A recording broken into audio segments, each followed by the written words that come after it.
May mga hindi po naniniwala sa rapture. They believe nangyari na raw yung tinatawag na 70 weeks ni Daniel noong mga nagdaang siglo. Ito po yung mga preteris na tinatawag. Ngayon, may mga hindi rin po naniniwala sa rapture. They believe second coming lang.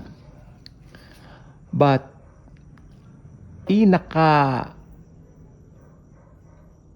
makapangyarihan talaga na ating tignan yung katotohanan dito sa Bible. Kung talagang susumahin mo in totality, no, totoo talaga may rapture na magaganap. Kasi tignan po ninyo the Antichrist, si Antikristo, hindi yan mag-a-appear hanggat naririto yung restrainer. Sino ba yung restrainer na yan? Mga believers. Why? Dahil nandoon sa mga believers yung Holy Spirit. Nasa atin po yan. Kung ikaw ay mananampalataya ng Panginoong Hesukristo, whether you believe on the rapture or not, kami naniniwala po talaga kami sa rapture. Inaral ko po yan. Talagang nagtutok ako sa eschatology, lalo na po lately, no, sa mga events sa Israel. Minamalat na nga po ako eh. So, ito po ang gusto ko pong sabihin sa inyo.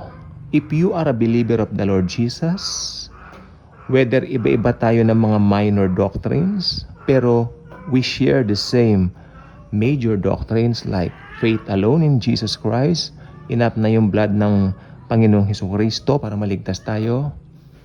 At, di ba, sa mga minor naman na doctrines, halimbawa, may naniniwala sa rapture, may hindi naniniwala. Pero we both believe in the atonement alone by Jesus. Naniniwala tayo na si Jesus lang ang salvation. Well, kahit hindi kayo naniniwala sa rapture, mararapture din po kayo. Yan ang good news. Hindi kayo naniniwala sa rapture, mararapture din po kayo.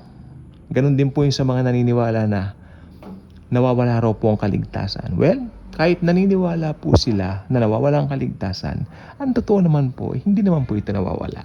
Ganon din po yan. Ano po? Kahit hindi nila pinaniniwalaan ng rapture, well, mararapture din sila. Ayun po yan. Ganyan po ang humor ng Panginoon. Kaya kung ako po sa kanila, kung ako po sa inyo, aralin nating mabuti ang Biblia.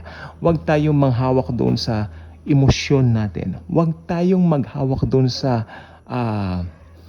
nostalgia natin doon sa mga lumang pinanggalingan natin ng mga samahan. No? Tignan po natin, nasa Bible ba yung mga pinaniniwalaan na yan? I mean, yung mga sentiments, yun naisip ko rin. Doon po tayo, ano ba nakalagay sa Bible? Sa Bible, may rapture. May rapture, may rapture.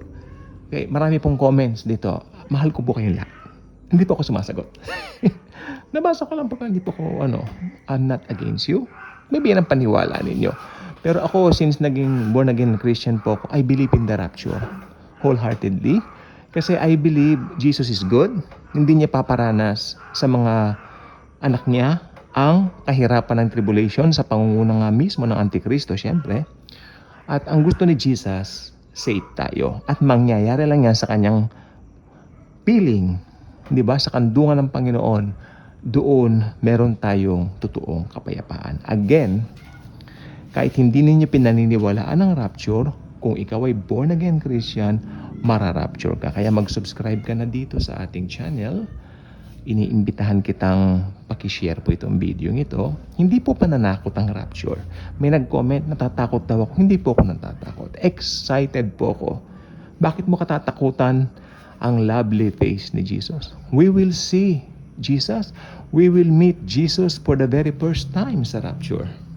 Yan po ang mangyayari. So kung meron man pong emotion, no, sa puso ko ngayon, yun ay walang iba kundi pananabik na makita ang God of gods, the God Almighty, the Lord Jesus Christ, who loved me and gave Himself for me.